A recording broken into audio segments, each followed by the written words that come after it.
Guys, so এখন রয়েছে আমি বিরিয়ানি আড্ডাতে। আর মধ্যমগ্রাম কিন্তু বিরিয়ানি একটা হাব হয়ে গেছে। আর এইটা মধ্যমগ্রাম সাজিঘাটের একদম সামনে হচ্ছে বিরিয়ানি হাটটা, বিরিয়ানি আড্ডা। আর এইটা কিন্তু পার্টিকুলারলি একটা দিদির দোকান। হ্যাঁ, আমি পুরোপুরি দেখাচ্ছি। পুরো দিদি নিজের হাতেই কিন্তু এখানে সব বিরিয়ানি রান্নাবান্না করছে। আর দেখো, সব কিছু কিন্তু নিজের হাতেই করছে। আর এখানে অলরেডি হাঁড়ি মানে শুরু হয়ে গেছে। কি দিদি, কেমন আছো বলো? ভালো আছো? ওকে ওকে, তোমার নামটা কি বলো? সোমা ব্যানার্জি। ওকে, এই দোকানটা কি তোমারই?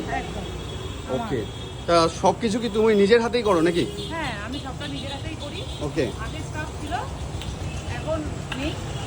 এই 8-9 মাস ধরে আমি নিজেই করি।